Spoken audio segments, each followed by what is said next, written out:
I feel like I'm finally almost over the plague, man. I never get sick, and this one was bad, dude. Yeah. This one was bad. Listen, I talked about it fucking the last show I did, the Quintessentially Home. Ann Callahan and I have been having meetings for about 7 weeks now, at least once a week, sometimes every 2 and 3 days, discussing the symptoms as they're going through, because of course she's, as a homeopath, she is in contact with homeopaths all over the world. Like, they keep really good track of different symptoms that are coming up. And she was saying, like, nothing. The usual remedies that everyone, your go-tos, nothing worked. And I did the same thing here. I mean, I went through fucking all my usuals, everything, and you'd get like it would work for a bit. Like, you know, like I do a mixture with the black seed oil with eucalyptus and rosemary for cough, especially a phlegmy cough, and it would work for kind of like for the first bout. It worked really well. Give it to the kids, boom, the symptoms were just gone instantly for about a good 4 hours. Then we kind of had the second wave come through the house. Didn't work anymore, and none of the usual stuff. This one was super weird. Like, I don't get sick very often, but this one was super weird. Like, I had been around sick people for months. Like, my dad had pneumonia and a bunch of colds and stuff, and I didn't catch them. And then it seemed like everybody at work, and I work in a restaurant, so where there's heat also, which sometimes makes it worse. Everyone at work got sick, and then it started like I've been tired, which is unusual for me. I was pretty tired for like a week and a half or 2 weeks before I even started to get sick. But like, it was more like, it felt more like a emotional sleepiness. Like, I still had energy to do stuff, but I just was like feeling tired, like inside. And then I started like I started to feel it like last Tuesday, like not this Tuesday, but the Tuesday before.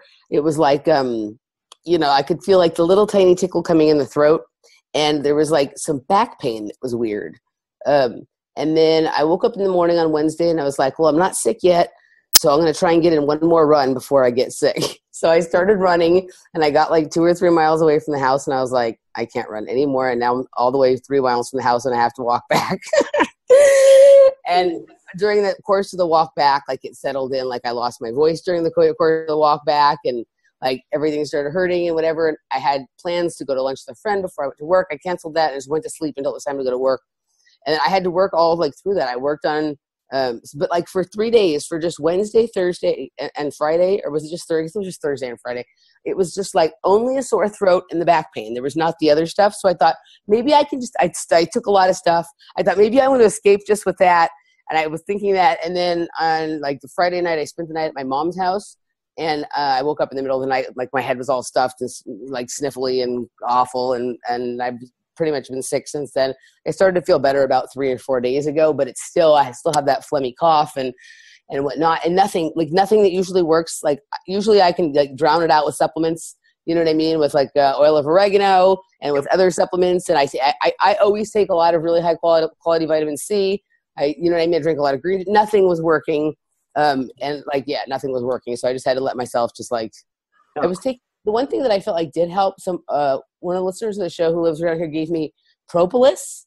Yep. Have you ever taken propolis? And that felt like it was actually doing something a little bit. That is the weirdest thing ever, though, the way that feels when you put it in your mouth, like in your, yeah, it's so weird. But other than that, yeah, so I've just been kind of trying to overcome this, but I'm pretty much almost feeling back to my normal self. I use raw honey. Yeah. I get local raw honey. Yeah. For the homeopathic, basically the propolis works that way. And you get a homeopathic. If you've got something that's going into your neighborhood, whether it's an allergy, viruses, etc., you take the local honey to help. Yeah. Yeah, I don't do honey because of the sugar, but so I like the propolis because it's a way of getting the good stuff from the honey without the sugar. So looks like we have someone joining us here. Is that Ben? Hello. Oh, look. Oh, yay. You got some electronics to work. All right. Hi, Ben. Hi. Nice to meet you. Yes, ditto. I'm glad you could join us. I thought we weren't going to have you because what's going on with your electronics? Oh, I have no idea. my mag adapter from my Mac broke about a week ago, so I bought a brand new one. And since having been doing work with a gentleman that goes by the name of Tane Darko, all sorts of haywire has started occurring with them. My phone, my computer, my chargers. Oh, yeah, we're familiar with these kinds of problems. Even definitely not the first time, but it's all really strange, when all of it sort of starts going at once when you're working on new stuff and you go, oh, I must be onto something. Yeah. It's like, what frequency did they just hit all of your electronics with? Yeah. Yeah. Right. Yeah. Yep. So what's going on, guys? Like, what have you been like? I was pretty out for the last week and a half, so I haven't looked at too much stuff. I've tried to look at some of the things you guys have sent, and I, keep track of my own feed. The most interesting thing to me this week was that bit from Tracy Twyman. What did you guys think about that? I haven't seen it. Oh, I put it in the. I put it in the group chat. Which one was that? I can go on and watch. I just reposted it in the group chat. Oh man. Darn. I was really wanting to hear what Dani said about that. Where did Dani go? She mad? She's like, ah. She's got a screaming child. I posted it in the chat like maybe 3 or 4 days ago, something like that. And it was Tracy Twyman having a phone conversation with her research partner, Alex Rivera, where they were going over the QAnon thing, which I have pretty much almost no interest in, except for this. This is the first analysis of any of the QAnon material to me that, let's wait for Dani here, because she didn't hear that. No, I heard everything. I just had to deal with a little bit as well. Yeah, so this was the first. I think the QAnon thing is a huge distraction and mostly boring, and I mostly have no interest in listening to patriots try and decode the esoteric meaning of whatever Q is trying to do. Like, I just have no patience for that. But when I heard this, I was like, I want to call her and say thank you for providing the first and only analysis of any of the QAnon material that I actually think means anything. Yeah, my mom went back through as far back as she could on her and the fella, and this seemed to be a gem all by itself. Yeah. They don't really tie anything else together before that or maybe after that. But this was an amazing hour of data connecting. Yeah. So it's a must listen. Yeah. But I kind of like, so Dani, you'll have to listen to it and then we'll have to reconvene on it because I was really wanting to hear all of your guys' take on that, but your take is important. So we'll have to pretty much reconvene on that. But I think she had some really, there was a bunch of really interesting stuff in there. I mean, this was like 5, 6, and 70 analysis of Q material. And I like Tracy Twyman. Like, a lot of people, are kind of hearing, not really into her stuff. I interviewed her once when I was like very first joined Randy, and I had to do it by myself because Randy couldn't make it. And I was a newbie, so I didn't feel like I did a great job. We had an interesting discussion. But I like her because, A, she doesn't give 2 fucks what anyone else thinks. She doesn't care about fitting into the rest of the group at all. You know what I mean? She's a completely radical free thinker who also has evolved some of her opinions over time. Some things that she thought in the beginning of her career, she thinks something different now, and she's not afraid to say she's changed her mind about something. But she, like, topics that are usually of no interest to me, particularly certain kinds of political topics, because I'm just kind of really over it with the politics shit. I'm an anarchist, the socialist, I don't care. But she looks for certain kinds of significance and symbolism, and I enjoy listening to her talk about Trump or about whatever. But this shit with the QAnon, like, shit, and she was tying, the way she ties in things that, like, one would never think about. Right? I mean, she got into analysis of what Tomorrowland was at Disneyland. She got into analysis of the other dimensions actually, like, being a different kind of north where you're just going up. And if you listen to her analysis of like basically of going up the way she's talking about it, 2 things pop to mind. And I didn't know if anyone else would pick up on this. For whatever you think of him, Andrew Bashago talks about taking an elevator to Mars. Right? Okay. And I, coming from the same town as Andrew and with some of the same kind of programming that I recognize as mind control and he thinks is actual travel to Mars, I wouldn't call it a memory, but I've had this idea since I was a child that the moon was only 80 miles away and I could take an elevator to get there. Okay. And so if this is what she's talking about like a kingdom or like a dimension that is not so seeable from the ground, partly because of what they're doing with the sky, but that you arrive at by going true north, which is going up as opposed to like driving north like we think of it on a map.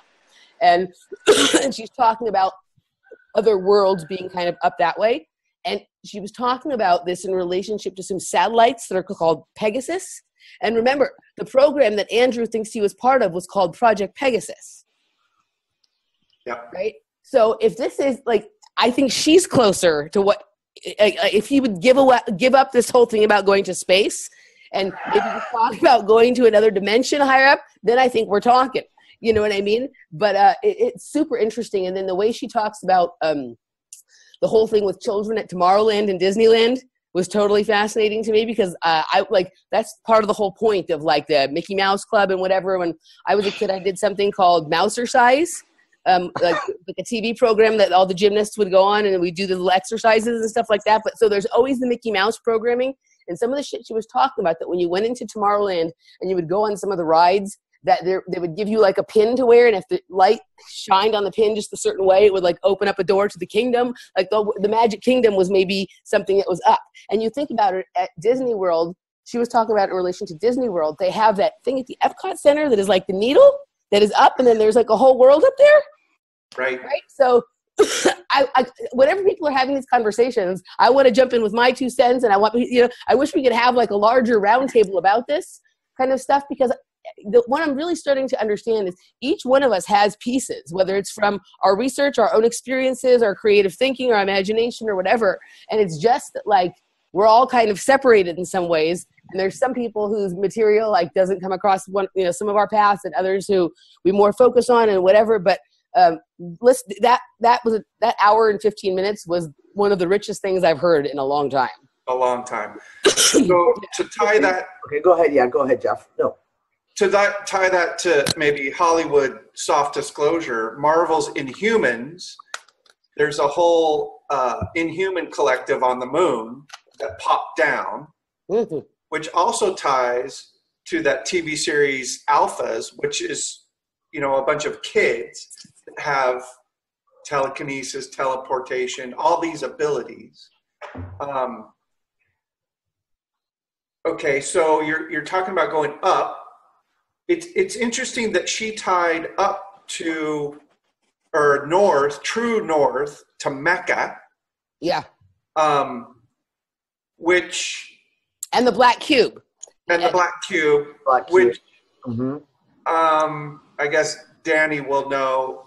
We had a group of friends go try and deal with Mecca metaphysically, and it didn't work at all, as far as I could ever tell,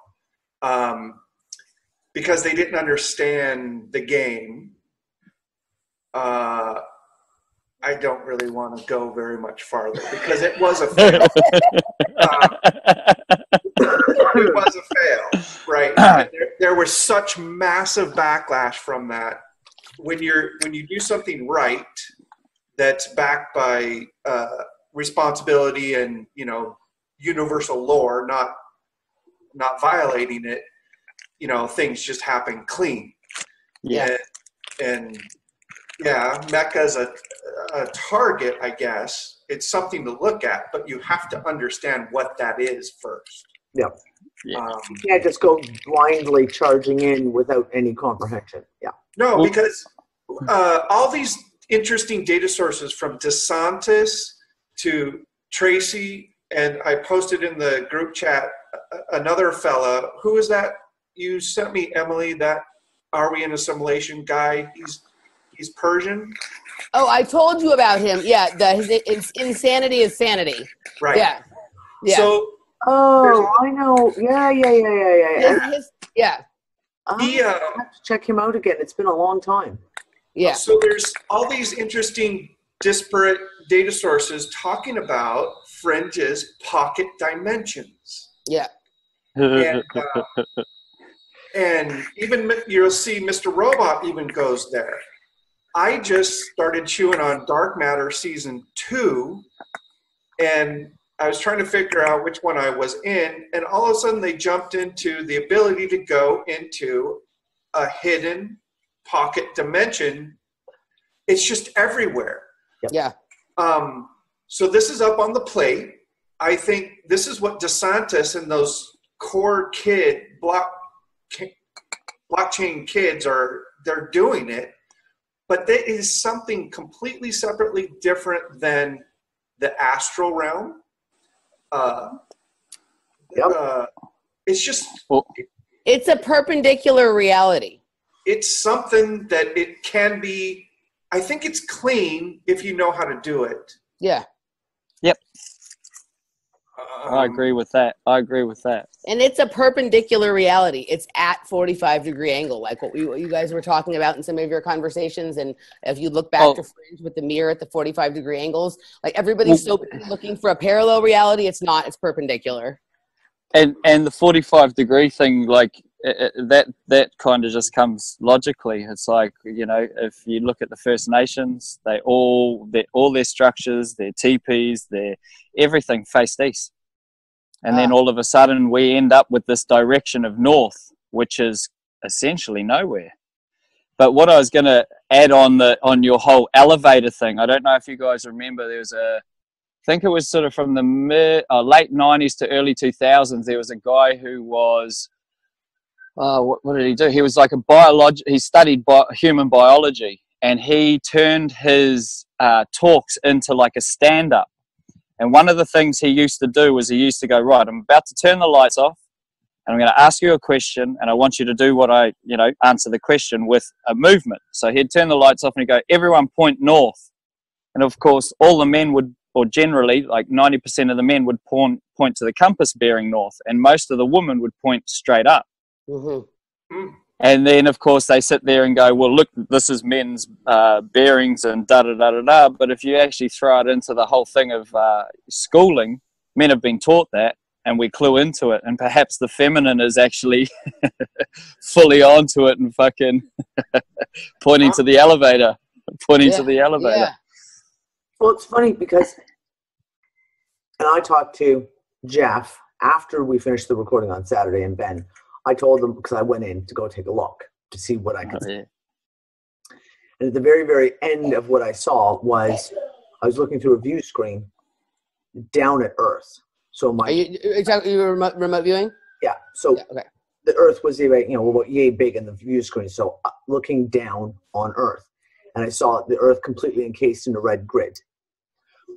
And it wasn't until a couple of days later when all of a sudden I had thought about another time that I had been, this would have been 2014, where I'd been going in to go look at something to try and see, and I found myself on a stairwell.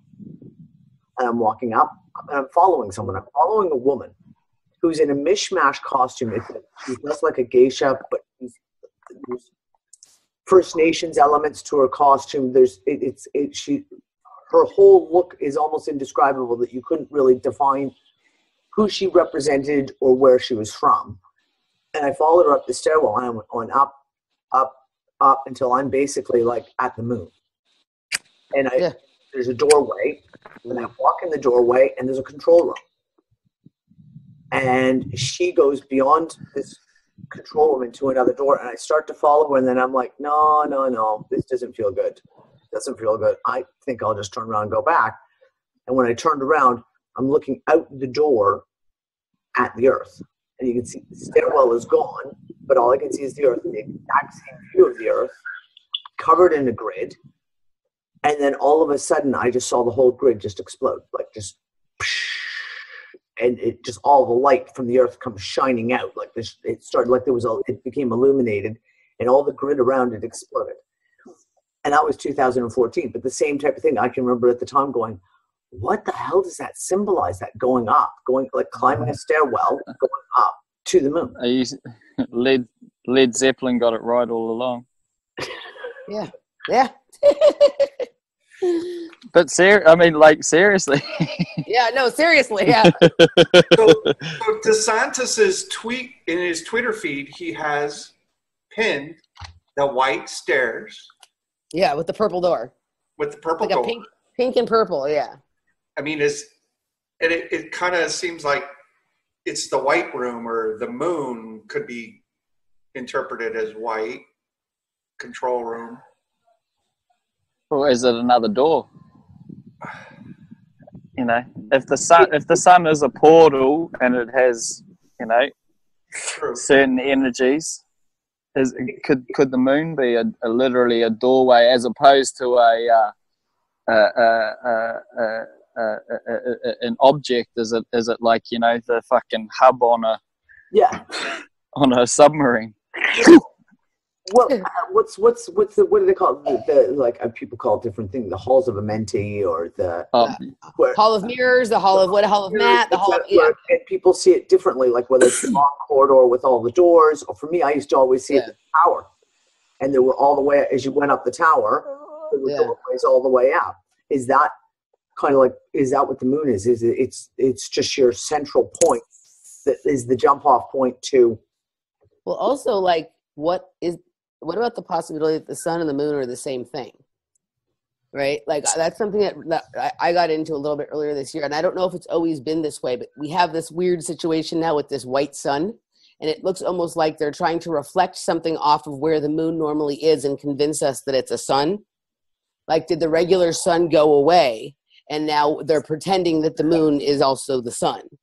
Right? Like, because I mean, look at, and sometimes when the sun sets, it's the normal orange color, but when it's up in the sky, if you really, really look at it, it's like the exact same size as the moon, but it's got that just freakish, shimmery, coppery white glare. You know what I mean? That it's just crazy. And like, what if they're like, I mean, there's always been the idea that possibly the moon was a projection. What if they're just projecting things? There's something there, but they're projecting something over it, or they're projecting something off of it. Well, this is so. For example, sundogs, and I've gotten into this fucking argument with people, and because now you're in the Mandela effect realm, right? Where people are like, "Well, and we've always had those," and other people are like, "No, we fucking haven't." And that's this whole thing of sundogs. And all of a sudden, in the last few years, I mean, they're everywhere, and they're all the time. Like it's and in the last 3 months, there have been more pictures of sundogs in the last 3 months than I've ever fucking seen. And we had one here. We were the fucking until this week, like the only decent sunny day. I think it was maybe 2 Tuesdays before Christmas. We actually had a nice day where we get our homeschool group together and the kids, and we went to the beach and just let the kids run. And we look up and you have that lovely chemtrail haze all over the sky. And there's a massive, full-blown 360-degree halo with, in the corners, you could see like just trying to shimmer in that sundog kind of rainbows kind of stuff. I looked at that and I was like, now we're seeing it everywhere. We're seeing it all the time. Are all of you guys getting pounded the same way? We're getting pounded so ridiculously with chemtrails. I'm clean. I don't know why we're clean up here. We haven't had too many, but when I watch the satellites over, like the Board of Meteorology's satellites here, I can see there's these things that form, and they're just these big fan circles, and they've been sitting them over like that big cyclone that smashed Australia. There was 3 of them, 2 on the west coast and 1 on the east coast, and the way that they seem to do them is where it comes off the east side, the west side of Australia, and the channel flows straight over the desert and then hits the low fronts off the east coast. Sorry, and these things have been correlating like massively with the way the weather's been going. We've had a meter's worth of rain almost in 2 days. I mean, we do live in the rainforest, but like we've been inundated. But then at the same time, when I speak to some of, like a lot of the Aborigines and stuff here, they're always just like, look at the animals. And what I've been noticing with the animals is they've been breeding. So all the birds and the wallabies and everything, they seem sweet. But yeah, the weather does seem slightly out of it. But it fits completely in tune here. What it's showing now is like, this place can literally become an island or many islands within a matter of hours. Like fucking roads go under, and it hasn't been like that for like about a decade, and it seems to be coming back around to this like 2.2 meters of rain a year as opposed to 1.8, which is what they used to get. But once again, we live in like the rainforests, the last remnants of the rainforests in Australia. So I can hear the chirping there, the bugs. I can hear the nature there. Tracy was also talking about that thing about how the way that they're spraying is basically like distorting what everything looks like. What we look up at the sky, we can't even like understand what we're seeing because everything is so distorted from the chemtrailing and from the fake sun and whatever. And she's also talking about, they were also talking about like the trumpet sounds and the roaring lion sounds that people hear from the sky. And she was talking about it in terms of like, is there a war going on right up above us? That's what the chemtrails are to block, which we've all thought about that before and talked about it, but that it's taking place outside of our visual perception. Somehow we're able to hear some of it, and the whole thing is influencing us here. And are these creatures or characters like lion gods, like these kinds of things? And it's interesting the amount of lion symbology that has been present in the past year, like crazy. Like it's everywhere. Like I go to a lot of these parties. I go to a lot of these parties that have like they're underground warehouse parties, but the people who are throwing them are very esoterically aware. And like the best party I went to this year had this shirt that came from it, right? It's like the two lion faces staring at each other, but that also she was talking about lions that also look like the sun. If you look at that mane, it looks like the rays of a sun. You know what I mean? Like it's everywhere. And yeah, like it's very interesting. I just lost my train of thought. I had a thought and it just totally went away. we have this whole thing. Malta and Grose are so tiny. Like we're like these little tiny fucking dots. We don't even have a dot on the map. You have to zoom in to even find the dot on the map. We're so small. And over July, August, skies were clear. September, skies were clear. Come October, we got a whole bunch of spraying happened. And we're just like, I know it was like 2-3 weeks of like, and then the skies were clear again. And we had this until Christmas. And my friend of mine here said it to me, don't you remember last Christmas? It was the exact same thing. Clear skies for months. And then right around Christmas time, heavy spraying. I mean, ridiculous. And the same thing. Yesterday was a lovely day. We went out for a walk with the kids. And you look up at the sky and you've got all these misty, the leftover trails, and you're just like, again, with this spraying, like. Are they doing it all night too? They do it here all day, all night, like. No, it comes up first thing in the morning. Like you get up in the morning, skies are beautiful blue as far as you see. 10 o'clock in the morning, all of a sudden you'll see like 9-10. You'll see one of the first planes go by. Yeah, the big ass, thick ass chemtrail, and then. It just goes from there, and then the rest of the day, it's like. And they're doing it's a different spraying. Like they're doing a lot of the ones that are like almost vertical. They're like super vertical and spirally, and a lot of ones that like it's just the way that they're laying the trails is different than they were doing it for a long time. And it's so like this one is really lately it's really been bothering me. Like not so much how I feel. There's some of that too, but I'm just looking at this, and it's also they're getting lower. I feel like the spraying is lower than it used to be, and so. Because if you look through, like sometimes there's holes in the cover, and you can see that there's sun and a blue sky on the other side, and it's like they're just bogging us down really low. I wonder what altitude that is, because Tracy was bringing up the 40,000 foot height. 40,000 feet, you have to go up at least that far to really start to see the curvature of the Earth. Mm-hmm. And 40,000 feet was brought up in the QAnon stuff. All the flights were hitting that. I was just gonna say that. The flights to Gitmo or whatever, or the flights that are turning around. Okay. So if stuff is going on that they're trying to hide it, just that close or far from us, is that why subconsciously people go through these waves of ups and downs? And I mean. I'm sure metaphysically we can pick up on that stuff if we really knew it was going on. Also, what about the idea that, let's just pretend for a second that there's a space, right? Like if like something has, she's saying she's looking, remote viewing the Earth and seeing this grid around it.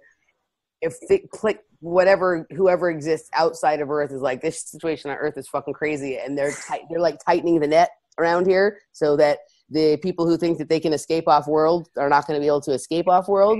If they're basically like shrinking, and that's why the sky feels like it's getting closer. Like whatever our dome is being lowered and lowered and lowered because they want, even if we're living under some kind of thing, they're building an off-world civilization. It could still be reasonably far away from here, and maybe they want to take that as some kind of possibility away, and they're doing that by sort of, if we're in some kind of containment, can they shrink it?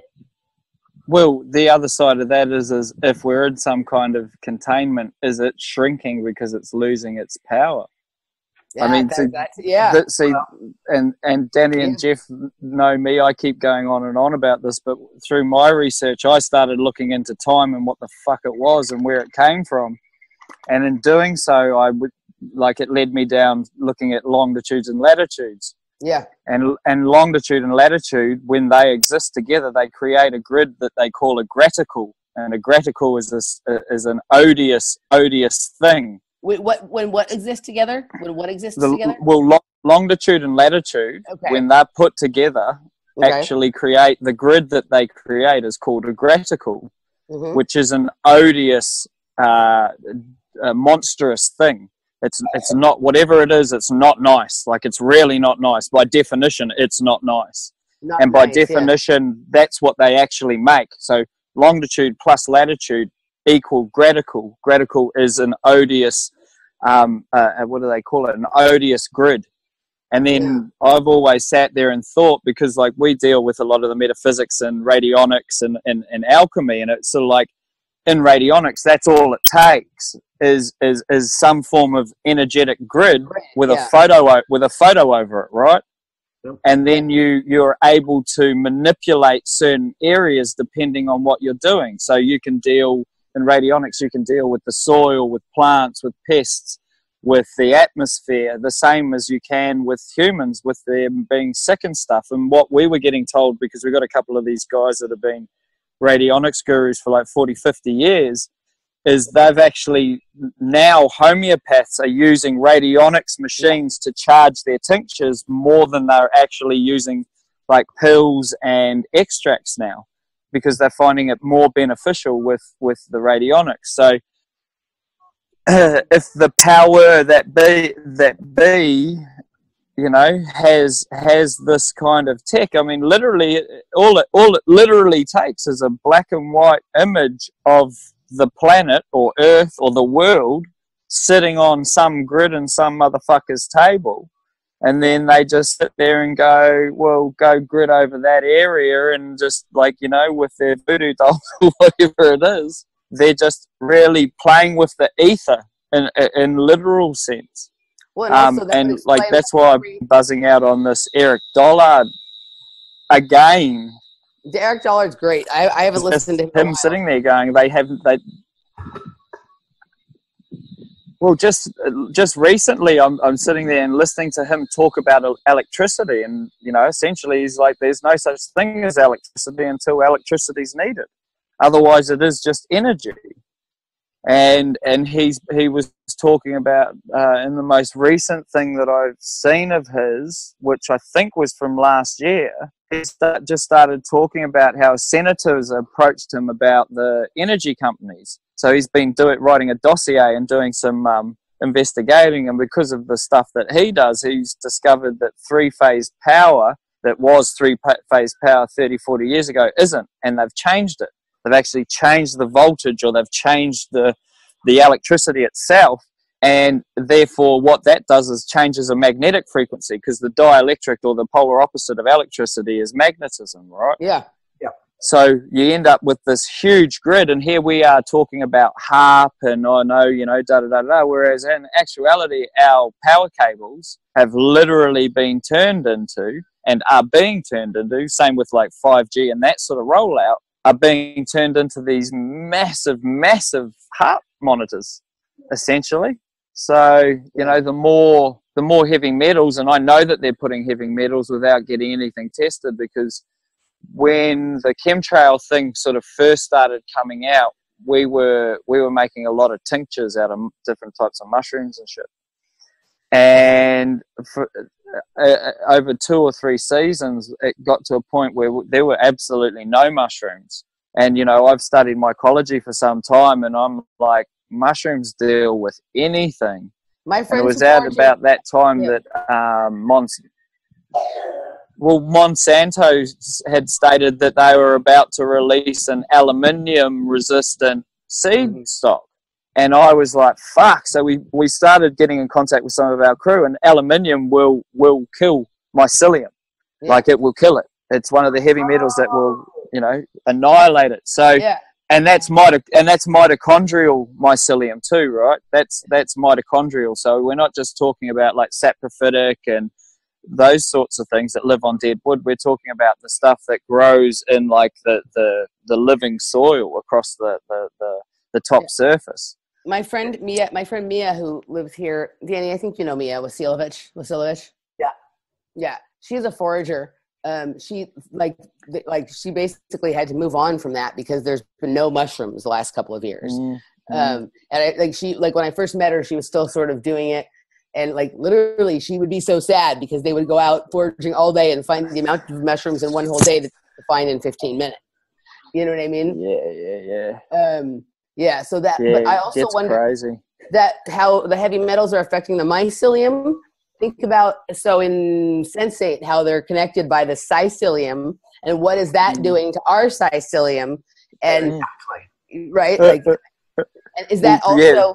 This also goes to some of Jeff's pet theory about 5G and blood sugar and the time crystals, and if they're they're slowing us down.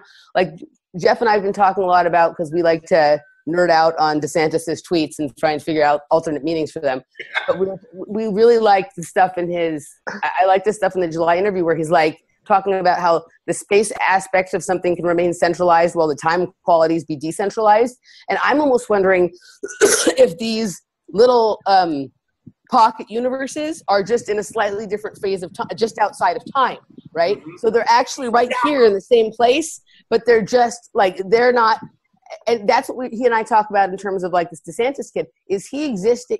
And I mentioned this, and I think some people didn't understand why I said this about, like, we were talking about time loops and stuff like that, about how the Olympic Games, and remember the Olympic Games are symbolized by rings that loop together and they cross over each other. And how is it that we have some of these athletes like Michael Phelps, who has dominated 4 Olympics? There's a gymnast. She's not one of the very, very top, but her name's she was at a time. Her name's Oksana Chusovitina. She has been in every single Olympics since 1992. That is unheard of for a gymnast. She's had a child. It doesn't happen. I know. It doesn't happen. Had a child and come back and competed and whatever. You have people like the Williams sisters or the Williams brothers, or however you think about them. Roger Federer. Are they basically somehow existing outside of time and able to insert or reinsert themselves at certain points in time to assert their dominance because they are a symbol of something, and then they sort of pull back out? These athletes, they disappear for periods of time. None of them are ever present all the time. They'll go away, they'll take a year off, they'll take 2 years off, they'll come back, they'll do whatever. Is it possible that if you can extricate yourself from centralized time, that then aging either doesn't affect you, or every time you come back in, you're in the exact same spot or age or time that you were when you left before? One of my favorite authors is Raymond Feist. And in one of his series of books, he talked about how they basically had something extremely powerful, and they had to hide it because if anyone got control of it, that was the end, right? If you couldn't trust any one group to be in control of it, so this group of mages hid it. Inside time, they phased it just a second. Well, that's like what Walter did with that thing that was beeping the receptor for the child observer. He hid it and the child observer in the pocket universe. And also circling this back around to some of Jeff's theory about the sugar and 5G and creating time crystals. What if 5G is somehow also code for if you have more than 5 grams of sugar in your blood, you maybe talk about this sticky blood or blood that has crystallized stuff in it. Like, what if you have more than 5 grams of sugar in your blood at any time? Does that make you, think about, like, I mean, our first story that we really connect to about humanity in any way is Adam and Eve and the apple in the garden, right? Eating an apple, unless it's a sour one, is going to put your blood sugar over 5 grams. If you have like a really tart green one, you might be able to escape with 4.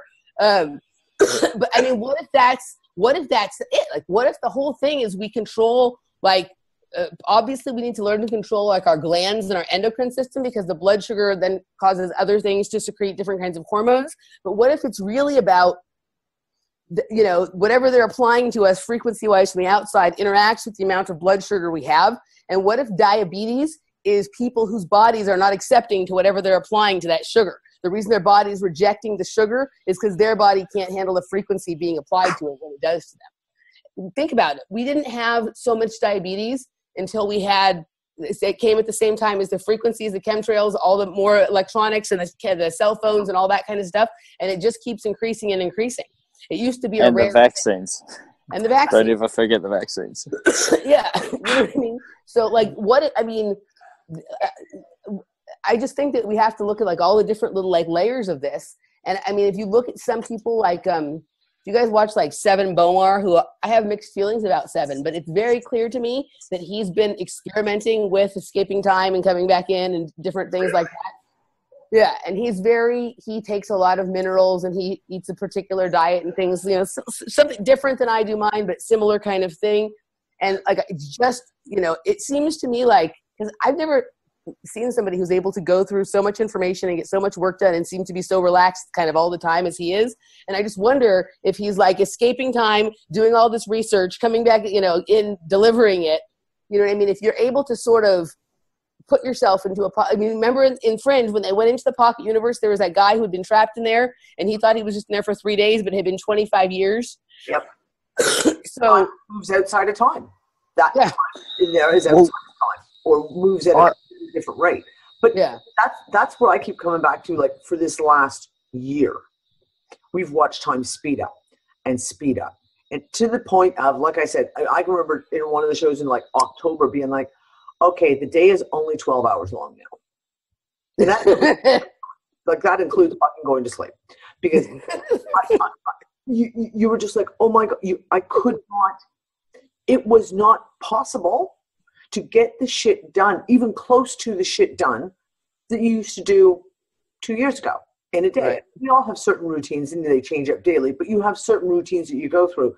And you know how you could do it 2, 3, 4, 5 years ago in X amount of time. And now, next thing you know, you blink and it's 3 o'clock in the afternoon. You're like, but I haven't even like had breakfast yet. I'm still in my jammies.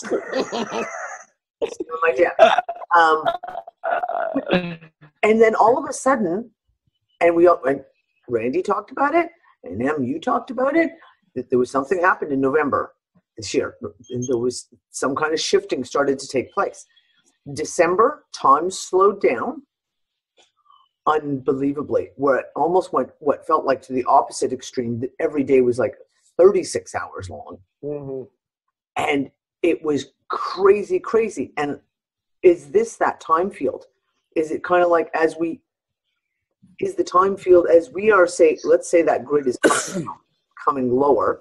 Yeah, that's what I was going to say. Is that bending space and time in a way that is that it? I mean, because, okay, so you talked about the electric and we talked about the magnetics. Right. And we pulled up a graphic on a show that we did early in the year. And they looked at the geomagnetic grid. Now, we always think of it as that torus, right? Here's the North Pole, here's the South Pole. The donut, yeah. And that's not the way it looks, because there's hot spots all over the planet. And you get the geomagnetic twitching everywhere. Little ones. There's little other ones opening up within that. Okay. Yeah. For every time you see a magnetic one like that, there's going to be an equal one that is electric. Because they always work together. You can't have one without the other. What if when one of those forms, you get touching, like almost like, do you know what I mean? Like it connects with that upper level. And in that moment, you have a space-time where all of a sudden space-time becomes different. It abstracts. And then so you're in a pocket where the time is different or doesn't exist, and that is using whatever the opposite is of what is here. So if we're having electricity, they're having magnetism. If we're having magnetism, they're having electricity. And that's what their universe is based on, these pocket universes based on. That's interesting. Apply that to your human body. These kids must be able to do that individually, right? I mean, how do you get back and forth? I've always felt like there's probably a place you have to go. Like Mia and I talked about this. Like there's probably like little locations where there are energy vortexes, or where there's where latitude and longitude come together in a certain way, or where there's some sort of a telluric current or a ley line and ley lines connection. Oh, fuck! I wish you guys lived next door so I could show you what we can do with fucking electrocuting shit. Yeah. Like, because what you got, like, I think I've described it. I've described it to Dee, and I think I may have described it to Jeff. But what our water wizard Joe has shown us is shit is definitely not what we think it is. And what you can do with magnetism is by using what would you call it? Just alternate materials. And literally what by that I mean is like two magnets and a steel plate that can take magnetic charge. We can create an east and west point with magnets, right? Which doesn't exist. And yet we know this shit exists because it creates a charge in the water, so much so that if we set these banks up in certain ways, because magnets rotate, right? They have a spiral. So you have, I think it's south pole's left turn, north pole's right turn. And so if you get two disc magnets and you put south and south, which is not supposed to go together, but you put a piece of steel between them, they'll stick. And what you've done is their rotations then create a corkscrew, right? So you can actually set up a dielectric or magnetic field that creates vortexes. And then by putting these plates between it, it actually then splits the vortex and sends it up and down. Remember, in Fringe, they had to get the big magnet so that they could open up the door, the travel way between the future and the whatever. They went to that. They went to the yard, and the African lady, the black lady, was there, and she had the large magnet she'd been saving for them for all these years. And they used that magnet that was like on a big, huge steel hook thing to basically, they were calling it the passageway or the cargo way or something like that. And they were basically sending. Basically like truck, like almost like a cargo container from a truck through they were trying to send one in through from the future. They were trying to send it back. They were, you know what I mean? That was the whole, but yeah, they were using magnets. They were not using. So what if they're trying to magnetize the ionosphere? Maybe that's the okay. So this is wouldn't this be and whatever? What if they're magnetizing it instead of electrifying it? Right? What if the disinformation is that? Yeah. All worried about the well, that would go with like what what's his name, Machu Picchu, or what is his name? Michio Kaku. Oh, that physicist. Michio Kaku. Yeah, that's it, Michio Kaku. So. Well, he's sitting there talking about them sending, 4 trillion watt laser beams up into the ionosphere to electrify it. Yep. So once electricity hits its optimum, it flips into magnetism. That's its show. So that's how So they're telling us all about the electrifying of the atmosphere without letting people know about the magnetism aspect of it. Okay. Well, and see, if Eric Dollard will say they have no fucking idea. Right. So they're just winging. He could very well be right. He could be right, yeah. I wish in that interview Eric would have said he thought things were really out of control. He just said, I'm in touch with it every day. But he didn't Go ahead. Well, he what he does go into though is he's like, I can't live there. That's why he's out in the bush. He's like, I can't live there. He's like, if you brought even the Newtons back and the Teslas and the Maxwells, he's like, they'd probably die of shock if not from what they're doing with electricity and stuff, because he's like, this is so far past where, like, it's just fucking, he's like, it's just that he's like, no one actually understands it. No one understands it. I haven't gotten to watch that latest one. Yeah, I haven't heard him in a while. Like the one you sent the other day, I haven't gotten to hear that yet. I haven't listened to it in a couple of years. Well, one of the dudes in the UU just posted up that thing of fucking South Africa, Ihor, and there's all those rods coming out of the buildings and fucking on the railroads, and they had trams, and can't remember what year it was, but they had these electric trams, and there were you could not see a power line anywhere. But the tram, like anywhere, not nowhere. And that's what like Dollard was saying is like what Tesla, I mean, essentially, if what he says Tesla has done, if you create the right iode to press back into the right depth into the ground, e.g. a single origin for electricity, the frequency that Tesla pumped into the earth to get the free energy, the ether frequency, is still bouncing around. Yeah. It's a harmless frequency, because it's natural and it doesn't create anything except when it's connected. It transverses as either, and that's what Eric was saying, is like Tesla worked out a way, instead of transferring radio through the atmosphere, they were sending signals through the earth, and electricity was actually turning up with the message. So the machines didn't need to be plugged in at all. It's when the message came, it powered up, the message came through, it wasn't on. So this is like fucking... Yeah. Okay, so you only... That's actually the best way to conserve electricity, is that you only have electricity when there's a reason for there to be electricity. Right. Yeah. Yeah. That's interesting, Something came up. This would have been about 3 or 4 years ago.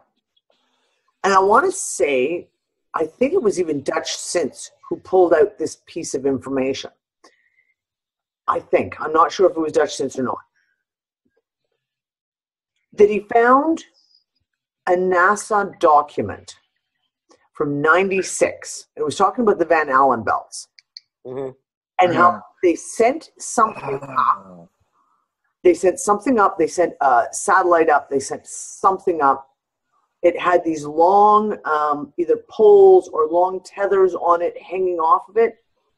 And they accidentally caused that lowest layer to ground out into the earth.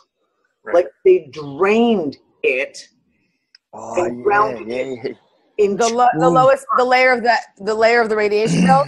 Yeah, and they grounded it into earth. And I can remember going, what the? Nick and I immediately got it.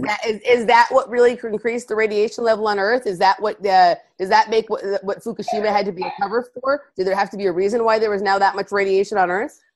This is it. This is the crux of the stuff right here. When you talk about grounding, okay, you've grounded something. I mean, that's the terminology we use when we talk about electricity. Right. You put in a ground wire, et cetera, et cetera. And of course, now they're saying that, well, since that happened, so they were like, instead of having 3 Van Allen belts, now there was only 2. Well, guess what? And a third one is now formed outside. It's reformed. On the other side. Another frickin' layer. But if we talk about the layers coming closer and closer, is whatever they did the first time, is it still up there? Is it still up there? Continuously grounding what? This adds into that whole thing. Like, if Tesla, like, I trust that Tesla knew his fucking shit, right? Yeah. And I trust that Steinsman's, I trust that he knew his shit and completely simplified and blew Maxwell's equations out of the water, right? And I trust that Eric Dollard can do what he does. And if that's the case, then what they have created is a gigantic fucking ring that is pumping. Now, I've started looking at whether it's music, whether it's temperature, whether it's volume, whether it's current, all those numbers are just frequencies, right? They're all just frequencies. They're just different representation. It doesn't matter whether they say electric volts or fucking plasma volts or whatever. Right down to weight as well, like how heavy something is, kilograms, all those things are frequencies of matter, right? So if they're sitting there pumping, what is it, 4 trillion electric volts through CERN, or something, fucking 7 trillion they got up to, you know what I mean? Like, so if the sun is X amount and they're putting X amount more into the planet, right? And we're trusting that Tesla and these guys knew their fucking shit. They are literally, like we've talked about, D, filling this resonance ball, because we trust Tesla stuff. We know that that's what the fucking planet is and the potential is, right? So if you pump it, it is going to either burst or create something from itself. That, because once something reaches its capacity, like the pulse, the universal pulse, once it reaches a capacity, something else occurs from it. So we've got weather going off like nobody's business. But then we've got solar flares and holes again that are going off like nobody's business again. And changes so in the you've got residents and stuff like that. So whether we are, let's say, coming up to some conjunction of time, which essentially we know we are, because all the First Nations are like, dog stars and fucking burning dragons in the sky, red and blue and da-da-da-da-da. And then you've got the Inuits who are like, we've got like, 4 more hours a day and the sun's moved. So, and then adding into it cliff stuff on Antarctica, where part of it is melting, and that's what they're using for their climate change bullshit. But the actual ice is fucking freezing up the opposite side of the ocean. So we actually can map, if we look at this, an actual temperature change, which would actually, if we looked at, let's say, the oblique spheroid plane realm, Earth, has shifted so slightly, we could actually map how a tilt has fucking happened. Because if the side of New Zealand and Australia is melting, then the cold is actually going back up the Atlantic towards America, which is saying why that's getting colder, right? You mean so like why there's what I sort of in the Sahara Desert all of a sudden? Yeah, exactly. And yet, and that's why Moana is such a fucking hilarious movie to come out now, because it's all about way seeing, and it's all about what the sky is telling you exactly where you are, where you're going, fucking what temperature it should be. Everything is like, what do? They put their 3 fingers up underneath Orion and then put the hand in the water, and they can tell where south is and where they are on the fucking planet globe, Earth realm plane thing. When you were talking, so you've got all this stuff, and then you've got everyone wearing shoes. So there's this other natural discharge that's not fucking happening. Yeah. So if they accidentally, on purpose, sent something out to ground a certain type of frequency, it's just an energy, it's a frequency, and it's an upper firmament one, and then they're pumping the lower firmament, boom, boom, boom, boom, boom, boom, boom, and it's all energy, and we know that energy is electric, dielectric, and magnetism. A process really starts showing. Yeah. Some of the stuff you were talking about also made me think of, when the whole thing was happening, not Hurricane Harvey, but the one in Florida, I think that was Irma. Mm-hmm. And Tesla, the fucking stupid car company, tweeted out that they wanted people to be able to get to safety, so they were going to extend the life. They were going to make the batteries be able to last longer, which tells you, first of all, what a bullshit company they are, right? That they're intentionally keeping people hooked up. But where is that extra energy coming from? If all of a sudden they can make the battery last longer, where are they getting the energy from that? From what? Where are, like that's Where's what it the was. breaker point that they're putting the Well, limiter on it? Yeah. but yeah. Well, that's just it, right? Fucking remember old little 13, 14-year-old with his can, his spoon, and his copper wire with his brother and LED lights? Remember that dude that buzzed me and Nick out when you guys we were like, what the fuck? Yeah. And he just hooked his brother. He had that little device. Like that's energy. So it's just got to be formatted. It's almost like the hydrogen generators and the coal generators. The generators. Who was it? It's like this. It's like the slot experiment, right? I think it was Nassim Harriman. There's a few other people that have basically come out and they're like, picture a jet going through a dam or a lake, and it has a wake, and that's what went through the slot. So the particle went through one side, and it's reciprocating ripple effect on the ether.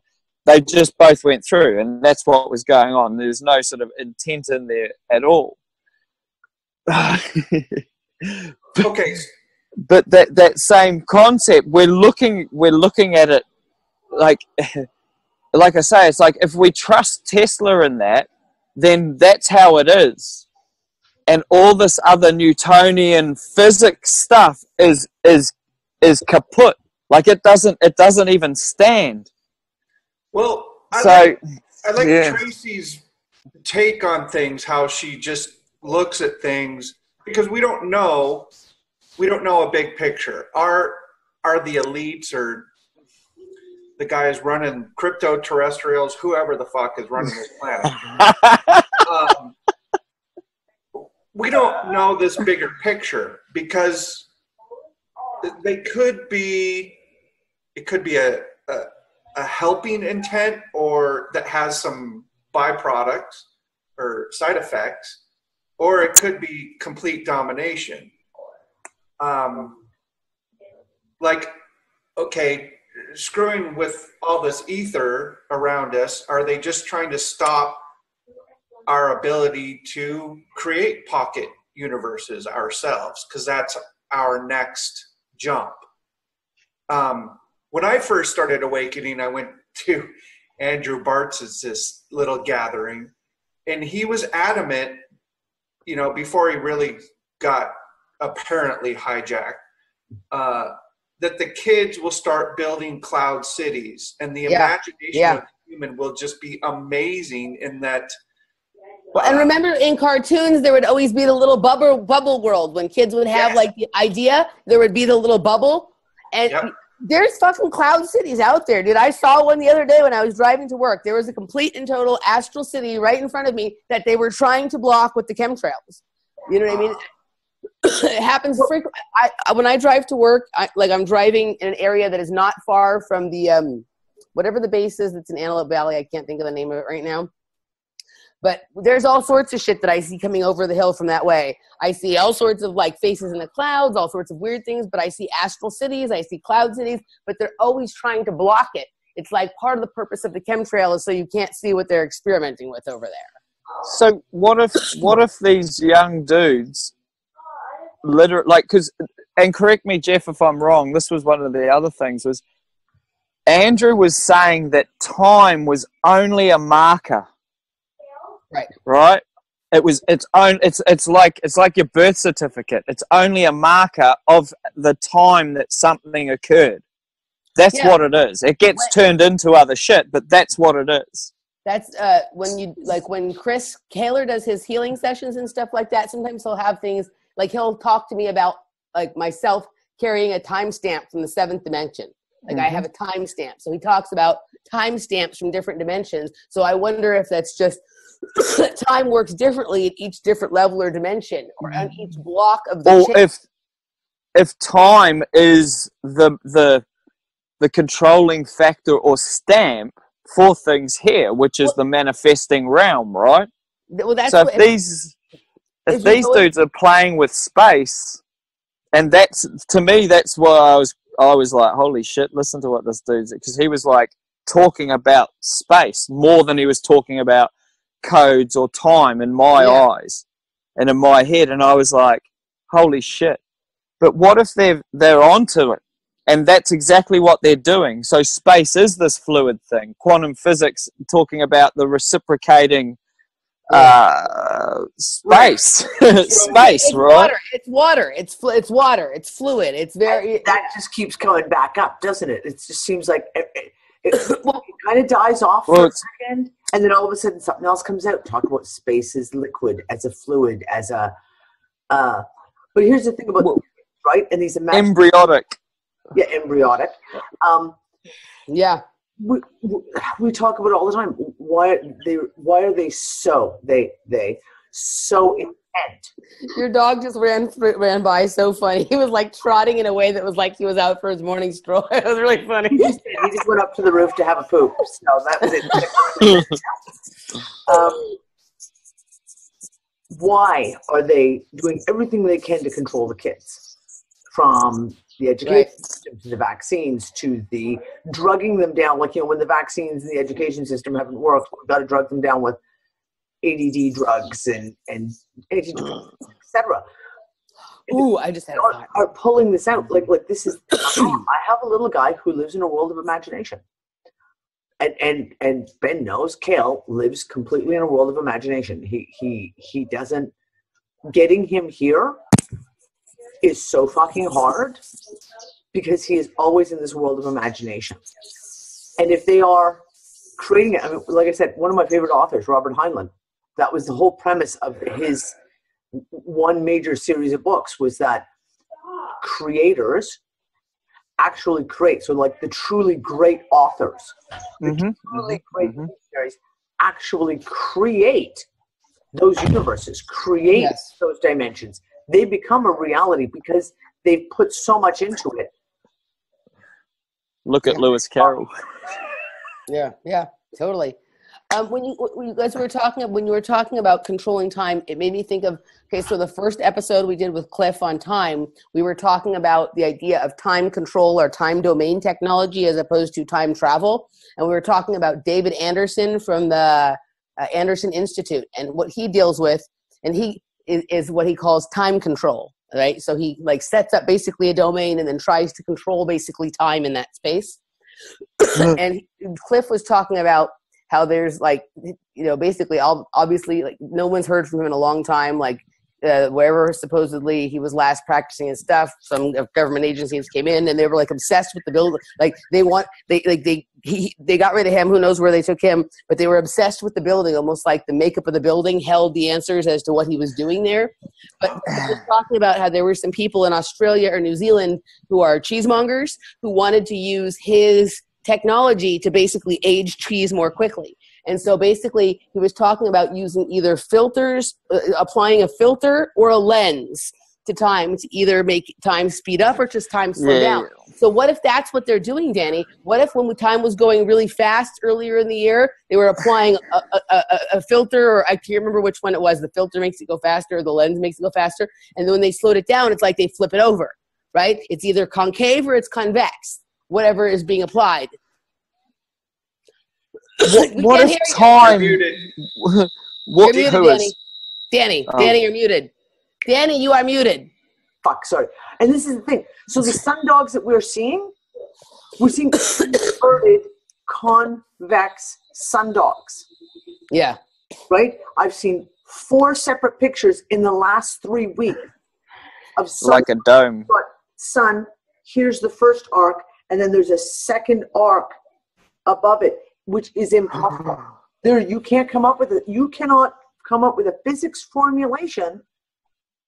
I don't care. I bet a dome would.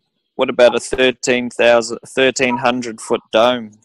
Regardless of whether it's whatever the dome, because I'm not even going to go into the whole flat earth fucking shit. Don't even start. No. It's not flat earth. It's latitude. Well, that's what I'm saying. If they're bringing the frequency down, it changes. What if they could change the shape of it? Right? Right. That's so. Shape is warping. Yeah. if the shape is actually warping, because of the geomagnetics, it's the lens or the filter. The lens or the filter. The lens or the filter, and that is what is actually creating these wormholes, if you will, of time and pocket, and maybe the opening to those pockets. Maybe it's like understanding. Maybe it's like understanding where and when that's being applied, and being able to sort of position yourself at an angle with that. So it's like, well, what I've been told that rainbows are actual signs of portals being open. Yeah. Because the rainbow is the representation of the sun hitting the water at the right angle, which is that 45.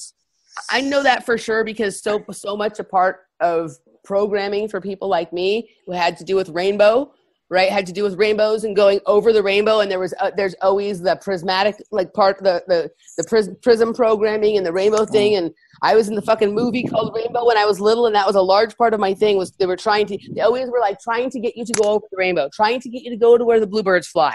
Like that's what Project Bluebird is. That's what all the thing, right? So if it's really about training people to go through these portals, training people to take the elevator to the moon or the sky, this is obviously, the portals are something that's sort of above us, or you have to go up to go through. No, because the rainbows thing is, to me, is a really big piece of this. Mm-hmm.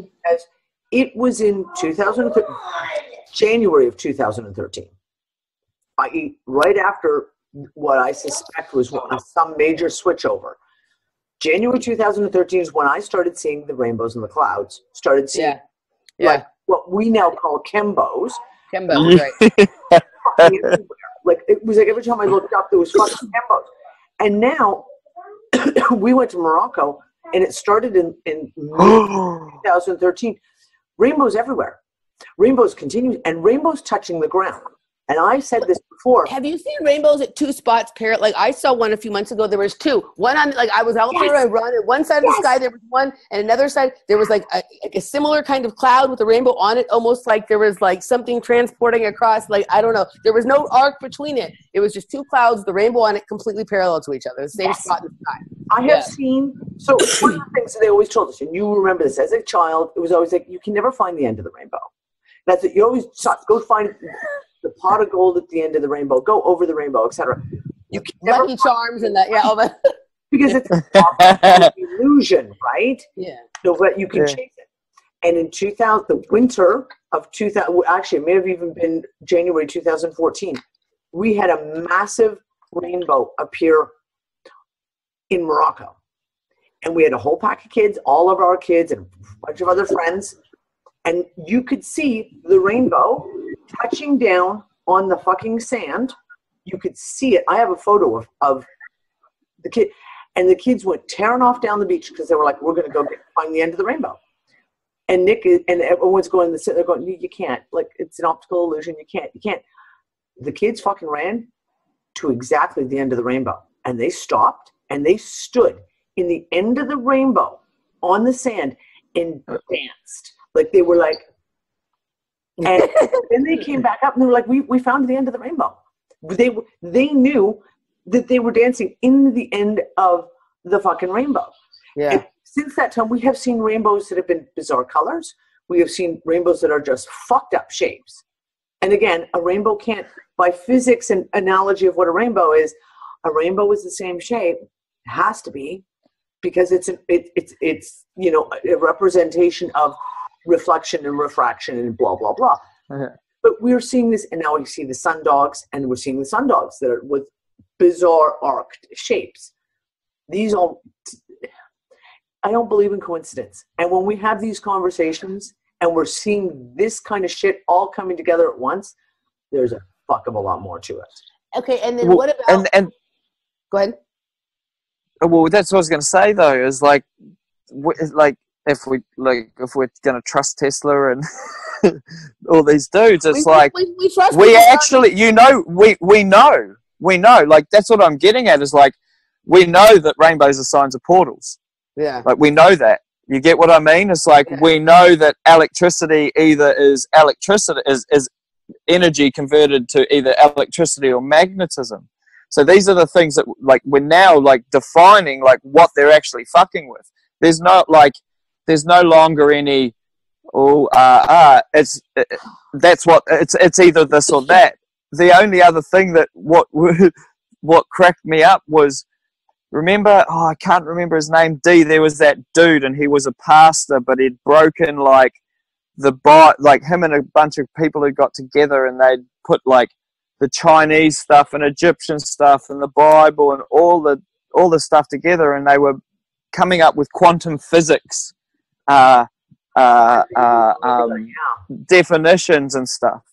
But basically he was talking about like inception, like when a child comes in and consciousness, and he was saying that it's literally from dust to dust, and he's like, it's light, interstellar light, hitting dust in space, and at about 3 months it bounces off and consciousness lands in the fetus.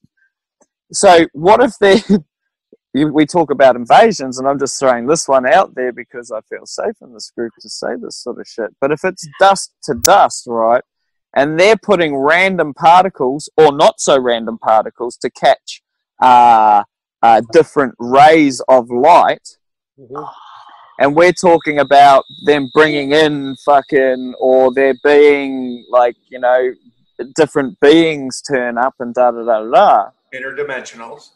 Could these particles with the same or the differing light then produce different types of I ams? Yeah. So a lot of things just came to mind in that whole sequence of things for me. So let me see if I can get them all. So from what I understand, both from remote viewing myself and just from intuitive stuff, is that there is a very small, like, pyramid, almost sort of a pyramid. It's not exactly shaped crystal that is in the center of your pineal gland. And that light, the refraction, and whatever. Okay, so why they're calcifying it is so that we don't refract light correctly there. Yeah. Also, remember in Fringe, whenever like any of these certain events happen, there'd be that beam of light that had sort of like the prism on it. Yeah. What I understand, what goes on, one of the main things that goes on in the ceremonies, like in the Masonic temples and things like that, is whatever is basically based on light frequency, and a prismatic kind of disc or a prismatic control thing that is basically opening up, like they laid the geometry out correctly on the floor, then they have some kind of thing that refracts the light and bends light in a certain way, and they're able to enter the perpendicular reality based on that.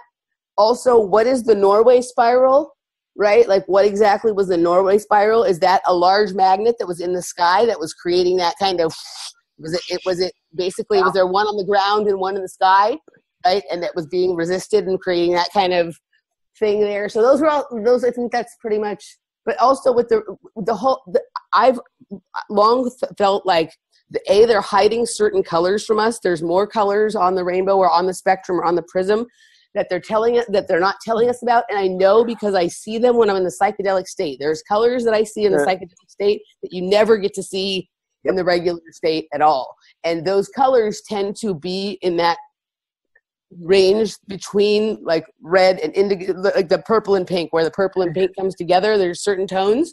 And that's also the color of that doorway that DeSantis has there. He's got that purple door in the middle of that sort of pink thing.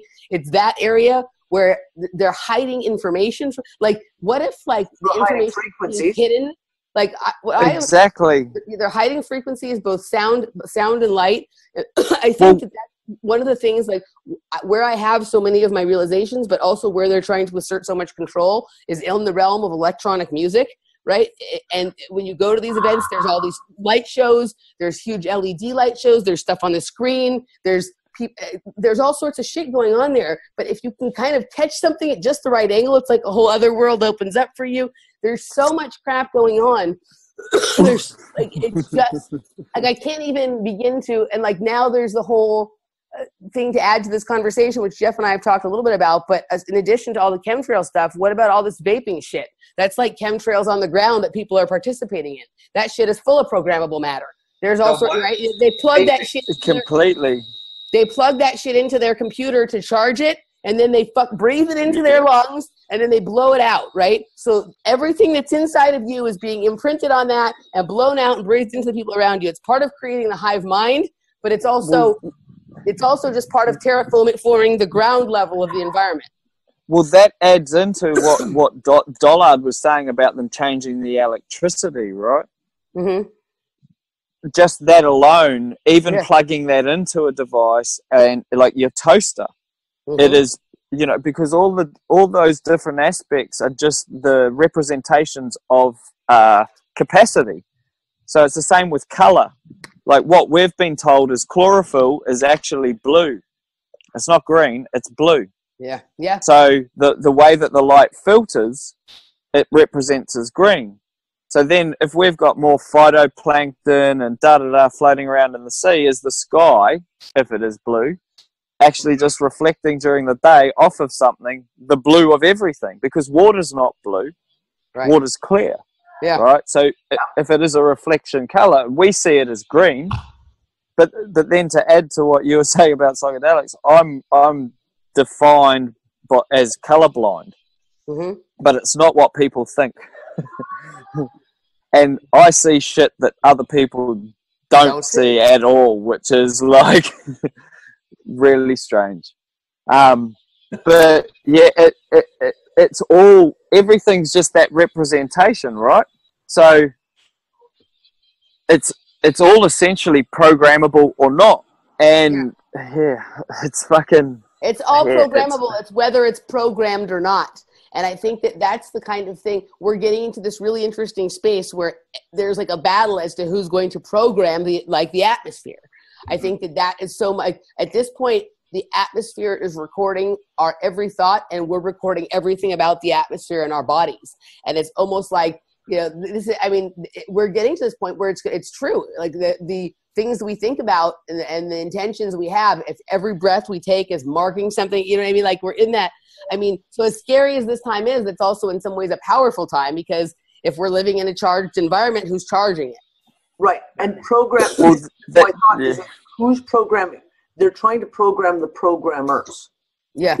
So I came up, I talked about this in the Unfuckers room a couple of weeks ago, maybe last week. I don't know. Time is irrelevant. You have all these talent shows. So you have America's Got Talent, you've got The Voice, and now of course America's Got Talent is now global. Like every fucking country in the world has their version. And the one thing I've noticed, and I've been putting this together over a couple of years, is like every season you get a young person shows up who they open their mouth and they start to sing, and it's like the energy that comes off of the power. It is stunning. It is breathtakingly stunning. Now, whether those kids win or not doesn't matter. They always get a recording contract, and then you listen to the recordings they put out, and it's gone. And they're shit. The energy is gone. And I put up a couple of, because of course the big sensation right now is that young guy from Kazakhstan,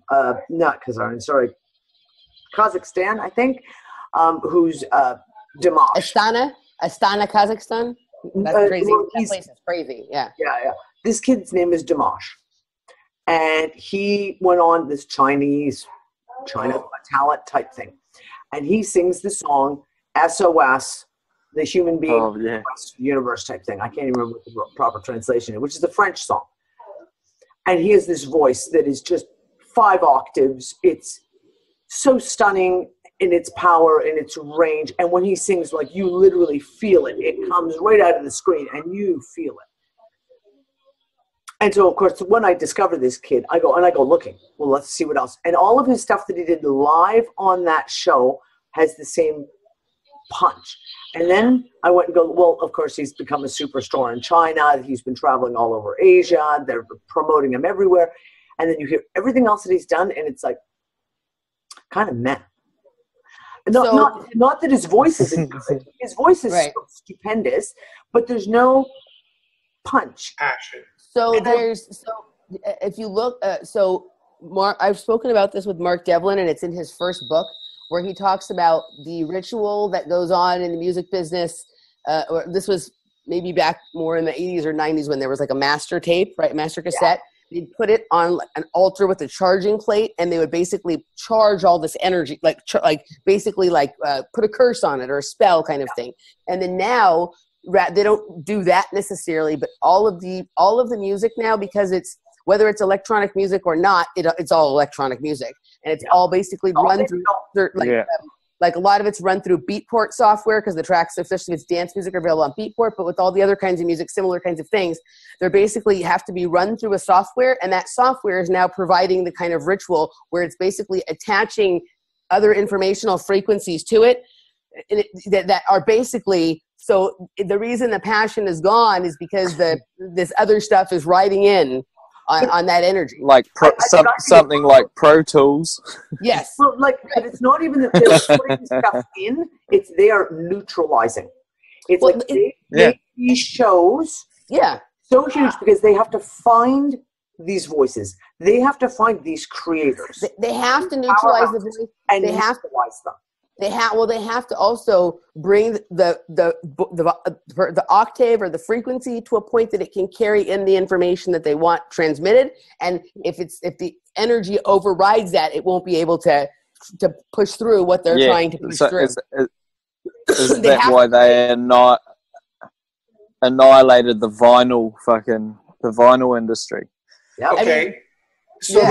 I want to flip that to Catherine Austin Fitz is doing an EMF Warrior series with this Jason guy in Australia. And the very first one was how he uses his different tools to clean a house EMF-wise. But I haven't followed up, but he says any frequency from cell phones to your Wi-Fi router or whatever, if you just overlay the frequency of a waterfall, it dissipates all EMF.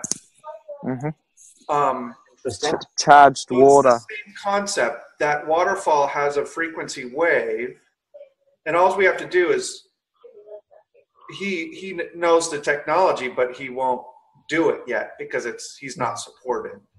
So so that's that whole theory of like energized water will dissipate anything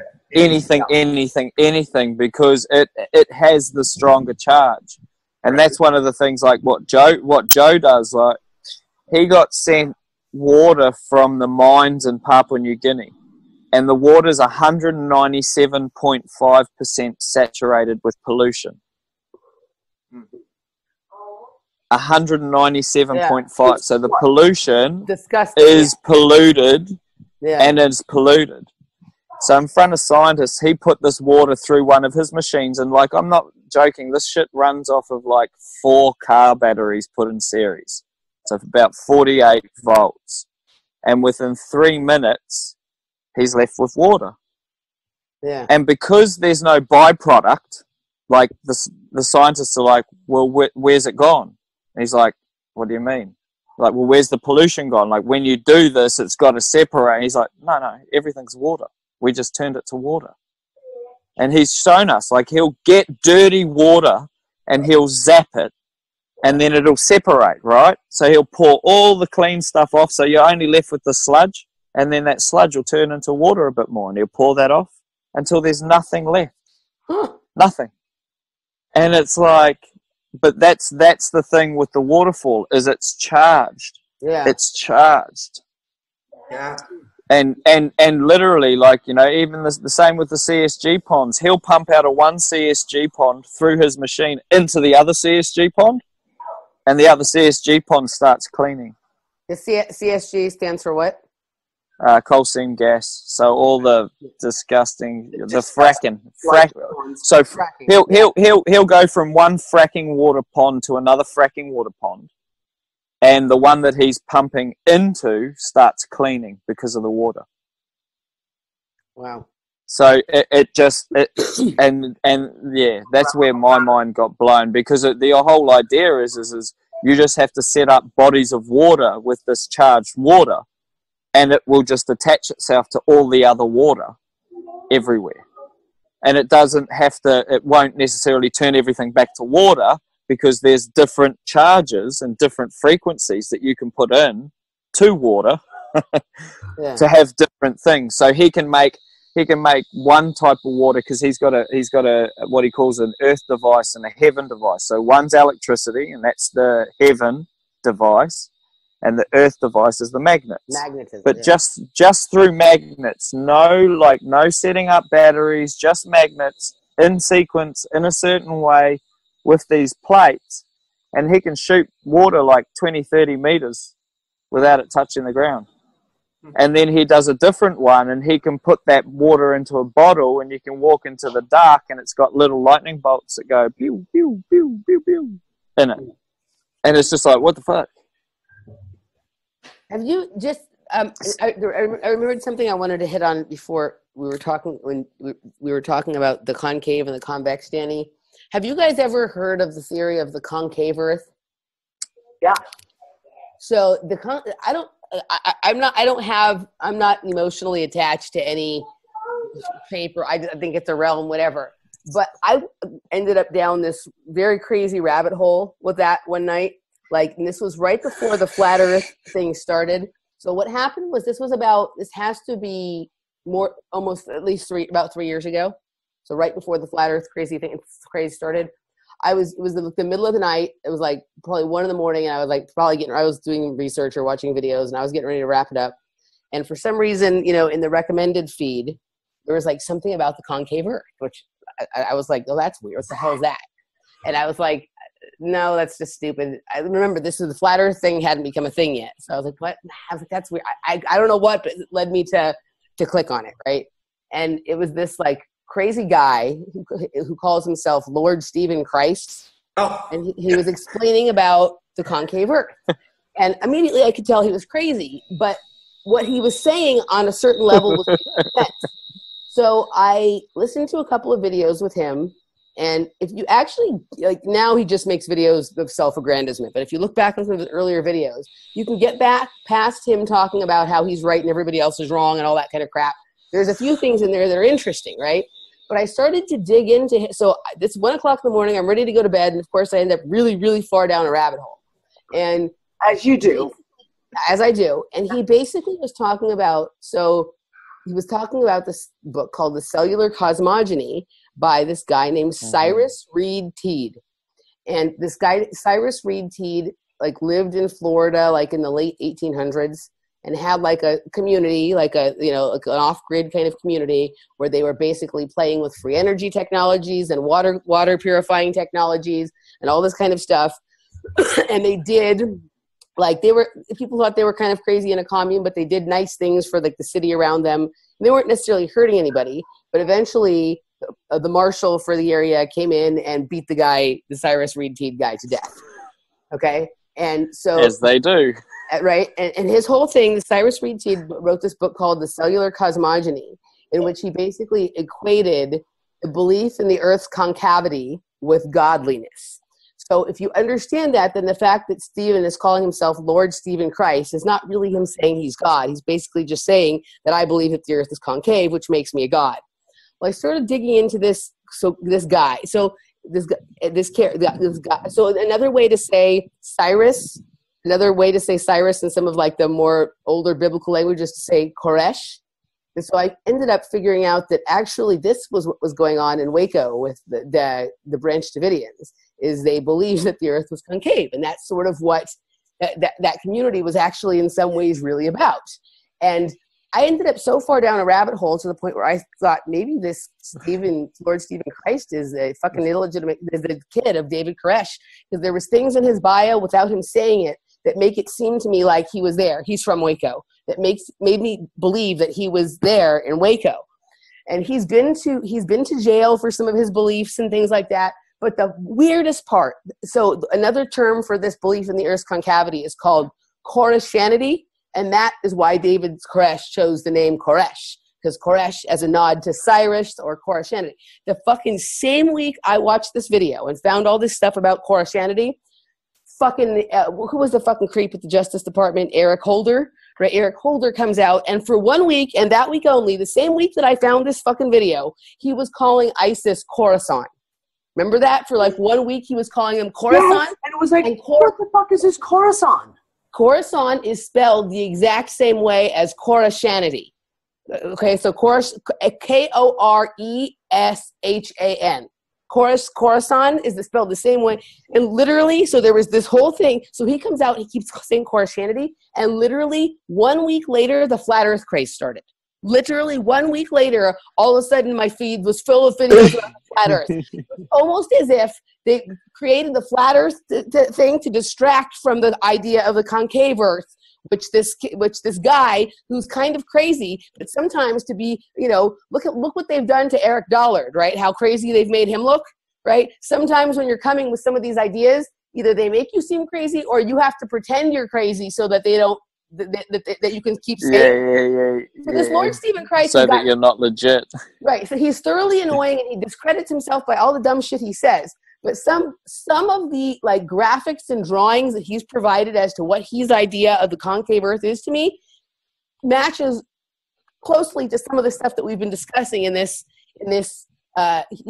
conversation. What if we are on the inside of the earth, and it's not like a hollow earth, but it's like we're on the bottom part of the inside, and there's a dome up top, and that dome could collapse, and sometimes the dome could be like this, and sometimes it could be like this, and like this. He doesn't say that. That's what I'm adding to it. But he talks a lot about sonoluminescence, which is something about the way that the light works, because the sun would be in the very middle of this kind of thing, and the way light reflects, he's basically saying that all of the other planets are within this concave earth. And that the way that the sun is... Like a lens. Like a lens. Yeah.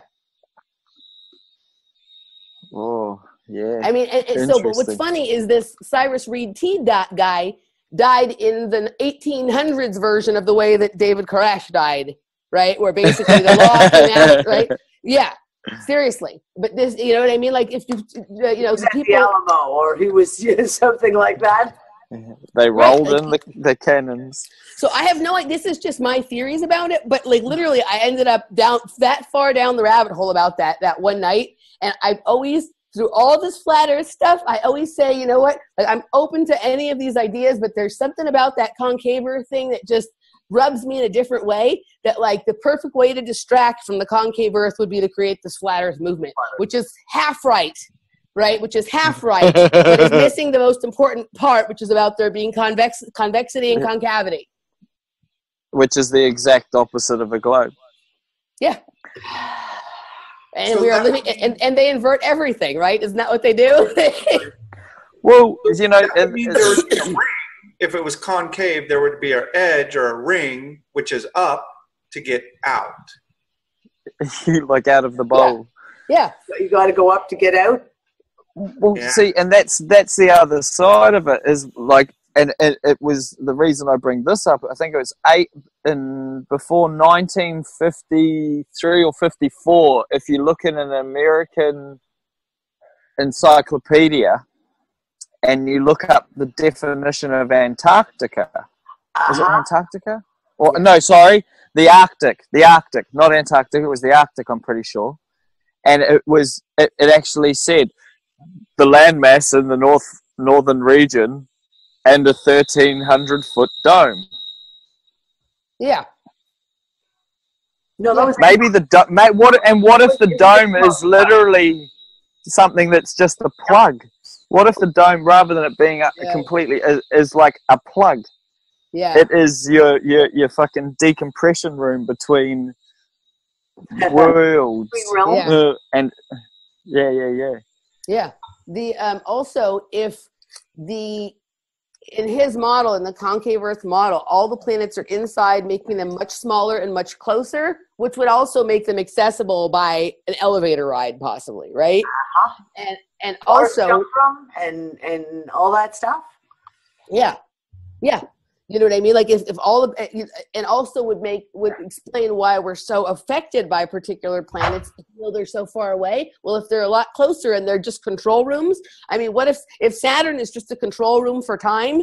You know what I mean? Like then it being some sort of black cube in the sky that disguised as a planet that we think is really far away, but really it's just some fucking dumb shit right up in the sky. You know what I mean? Like, like a satellite with cloaking. Satellite. Yes, that's I was just going to say satellite. Yeah. You know, Well, my only bit with a lot of this stuff is like then you throw in what the First Nations people start saying, and it's like down here the Hopi up in the north, and when they talk about like the moon, you know, they sit there and they'll say that, oh, you know, when the moon came, when the moon, exactly, and the sky or the waterfowl, and then there's those types of, you know, bits and pieces. What if you're right at the plug, the dome? I guess you've got to wonder whether they're parable. Well, also, if the dome... Well, whether they're working in parables or... Yeah, but also if the dome was like a plug, there's no reason why they couldn't insert things. Maybe certain planets, certain moons weren't there. They needed to put these things in order to control that we're living in the fishbowl. The specific things. Yeah. E.g. the certain types of planets were, what do you call them? Inverters for those frequencies. Like they sit there and say they direct Saturn's energy from the moon and da da da da da. Yeah. And we've now and we've got DeSantis saying fucking moon bouncing and stuff. So we know that the moon can do shit. Okay, I want to throw something out here. And this just came to me. We talked about the whole elevator thing. You're getting puppy love. Well, yeah, I know, but he weighs 120 pounds. He literally is in my lap. And he just licked me. Just slimy. We talked about the whole idea of the elevators. So what if at one point...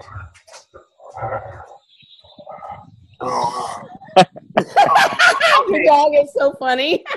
He's being ridiculous. No, you guys, literally, he's being completely ridiculous at the moment. I don't even know what he's doing right now. He's showing off. Yeah. Let me get rid of the distraction for a moment. So imagine if, okay, and I'm throwing something out there that's just, because we talk about the different dimensions, right? Like and we've had multiple conversations with, you know, there's levels. And sometimes they talk about them as a physical level. Yeah. So what if each of those planets, okay, off you go, buddy, please. Okay, go tell Daddy about your hurt. Goodbye. Go. Yeah, go chase Groot. Go get him. Sorry about that. What if we talk about, is each of those planets, because, and this comes into a level. Is each one runs on a level. Yeah. And at one point there was an ability to be able to line up the levels so that the elevator, so to speak, you could pass through each one. Pass through. Yeah, I thought about that. Yeah. What if there's levels?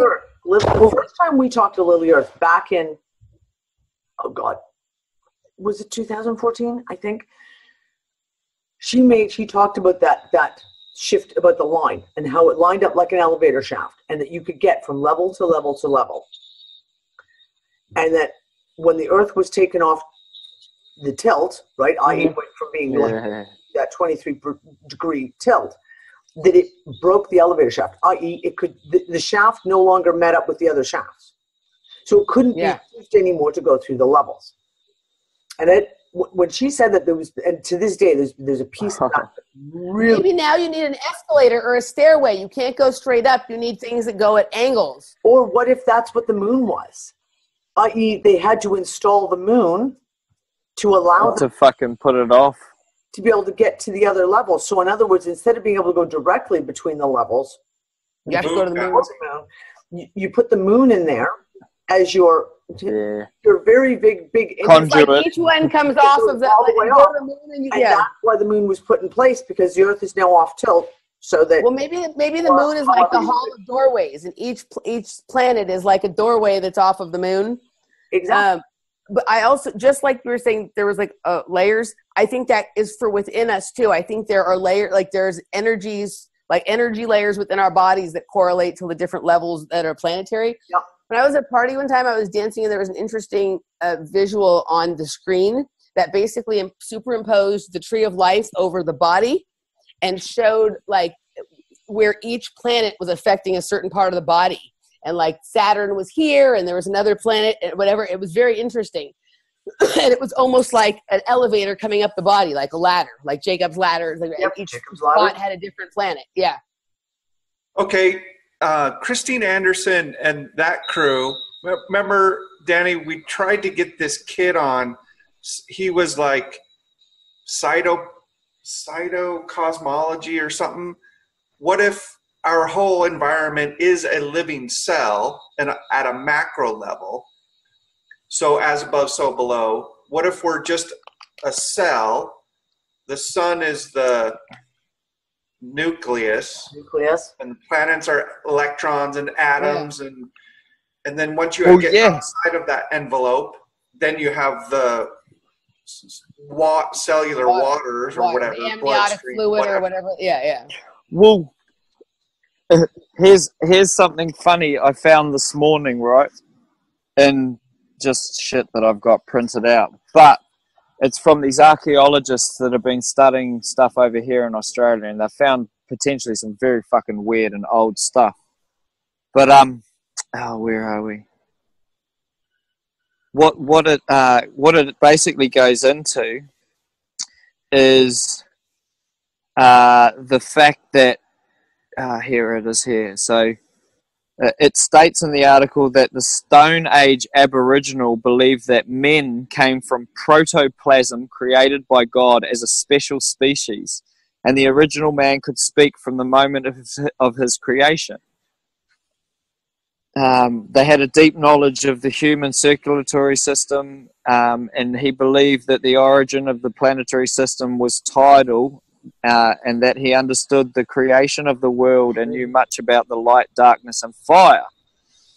So fresh evidence is also given he believed in the immortality of the soul, and this is all stuff that's coming from this. I believe the origin of the earth is tidal. I think we come from water, and I think that's why there's so much of this underwater training stuff in the programs. I think that they know. I think that the entrance and exit to the various worlds are through water, and they know that. That's how we came here. We came in on it's tidal. We came in on water.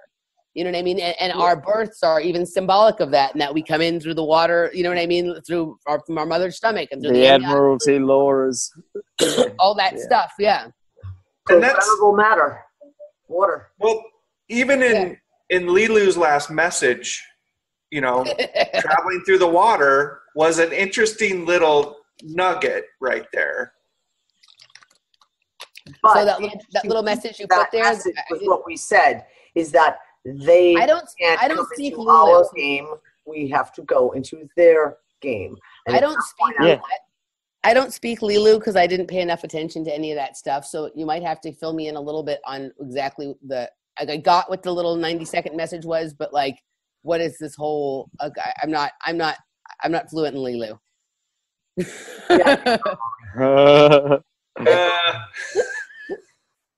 Jeff, you'd have the best short description. Yeah, because if you get fed going, explain to me the importance of that 90-second clip. Like, I understood what they were saying, but like, what's the whole? They want us to travel. Have you seen any of the latest Quinn stuff? Yeah. So he's talking about Tyler, yeah. So which I did tweet to Tyler. We kind of had a Lilu. Yeah. No, I know what I know what that is. Oh, you're but I haven't followed the Lilu conversation close enough to understand what the importance of the clip you sent the other day was. I know about the Lilu thing. Like I know about that. But I literally listened to the first show Lilu was on, and then I haven't listened to anything after that because I was like, oh, this sounds like Ion that from 4 or 5 years ago. Like I know what this is. Moving on. That's a. What are you doing? I don't know. What's a word? Volatile. It's convoluted. It's been a year-long journey of no real, I don't know, Nothing. Substance. substance. Good word. I'm actually trying to be politically correct here. Because I think the end result will be something that will be beneficial, that's not apparent yet, but it's an exercise that just that short clip shows you where they're at. About what I was picking up was that Lilu's wanting people to like leave here and go there where they're like. Yeah, it's been a year long that they were going to manifest Lilu in physicality here, and that entity was going to change all of our reality to, okay, now we have to leave to its reality by consent or agreement, and who knows what that reality actually is. Which is another construct, and that reality is another construct. Yeah. So it's Right. like so initially that was the savior thing, Lilu was coming here, and then now it's the escapism thing. And it's the escapism to the box that's just outside of this box, and maybe even a smaller, tighter box that just exists on the other side than the one we're already in. Yeah. Yeah. But this box is not a box. Right. Metaphorically speaking. This is me in a box. Start miming, seriously. He was like, My Mr. B. Well, on my screen, I'm in a box. Right. Tell us if we want circles. wouldn't that be funny if it was circular instead of squares here? That would be super weird. Like that would be like the cartoons, like the imaginary bubbles, right? That would Exactly. be funny. Yeah. All right. Well, I think we should probably wrap it up soon because I have to go to work in the morning. You have to go Yeah. to work in the morning. I have children who are begging for breakfast and stuff. This has been an interesting it's a conversation. We'll have to do these more frequently, and hopefully Randy is on his little anniversary a weekend away with Deb this weekend, so we'll give him a pass. But we should do these frequently. What do we want to do with this? Do we just want to save this, or do we want to? What do we want to do? Oh, there was one more I thing. thought it was pretty freaking interesting. I think we should. Let's put it out. I have a feeling there's some pieces in here that other people are going to go, oh, I have a piece. Yeah. I have a piece. And add threads. That's the whole. We'll see. One more thing. There was one more thing before we go. Yeah. I think it was like yesterday or the day before in the UU room. Somebody was talking about how they had a dream about like basically how they could change things from their reality by like focusing on the pixels and whatever. They could like literally erase things, and they were trying to get people to do experiments. And the only reason I knew about it is because she tagged me and wanted to know my thoughts on it and whatever. And I said, let me think about it for a minute. But it made me think about, when you like, you just saw your sunglasses on the table in the room, and you go in there and you just saw them 2 minutes ago, and then they're gone, and then you leave the room and you come back 5 minutes later, they're there again. Yeah. So I don't know if I did a good job explaining that, but she was talking about basically focusing on like the pixelation of reality and erasing or removing things. And somehow maybe when we're focused on, we're looking for the sunglasses, it makes that disappear and come back, and then we've given up on them. We're not looking for them anymore because we think it's already not there. Then it's right back there. Yeah. Yep. I used to do that as a fucking 8 and 9-year-old with money in my pockets. Yep. Seriously, I would be like, I put $3 to get some sweets after school and eat them on the way home. And on the way to school, I'd be like, I'll buy them now, fuck it. And then I'd be like, there's no money. What the fuck? And then on the way home, I'd be like, nah, it's there. And I've been looking all day. I didn't just look that. And all of a sudden, there's more than what I thought was in there. I'm like, huh? Yeah. And then I just thought I was mentally retarded. And, that turns out to be the case. But that's all right.